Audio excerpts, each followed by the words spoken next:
আসসালামু আলাইকুম। আজকে আলোচনা করব ওবস্ট্যাট গোল্ড সম্পর্কে। ব্যবহারসমূহ। ইহা গর্ভনিরোধক কন্ট্রাসেপটিভ পিল হিসাবে নির্দেশিত। ডোজ। প্রতিদিন যথাসম্ভব একই সময়ের নির্দেশ অনুযায়ী পিল খেতে হবে। আপনার মাসিক শুরুর প্রথম দিনই পিল খেতে শুরু করবেন। মাসিকের 2 থেকে 5 দিনের ভিতরে যে কোনো দিন শিল খাওয়া শুরু করা যায়, কিন্তু সেই ক্ষেত্রে প্রথম মাসে পিল খাওয়াকালীন প্রথার 7 দিন কন্ডম ব্যবহার করা উচিত। প্রতিদিন একটি করে পরপর 2 দিন পিল খাবেন। দিনের পিল মুক্ত সময়ের পর পরবর্তী নতুন প্যাকেট থেকে পিল খাওয়া শুরু করবেন। এই 6 দিনের ভিতরেই আপনার মাসিক হবে, যা কখনো কখনো পরবর্তী প্যাকেট শুরুর আগে পর্যন্ত চলতে পারে।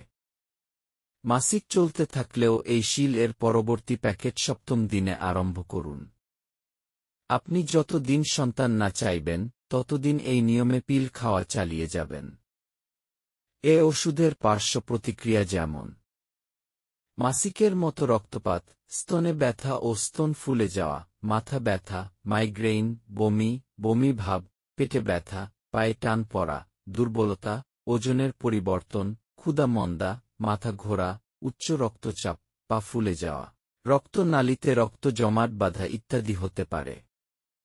গর্ভাবস্থা এবং স্তন্যদান কালে এটা ব্যবহার করা যাবে না। আরও বিস্তারিত জানতে আমার ডেসক্রিপশন চেক করুন। আশা করি সবাই ভালো আছেন। আমার ভিডিওটি ভালো লাগলে অবশ্যই সাবস্ক্রাইব করবেন এবং কোনো কিছু জানার থাকলে লাইক, শেয়ার, কমেন্ট করবেন। সকলকে ধন্যবাদ।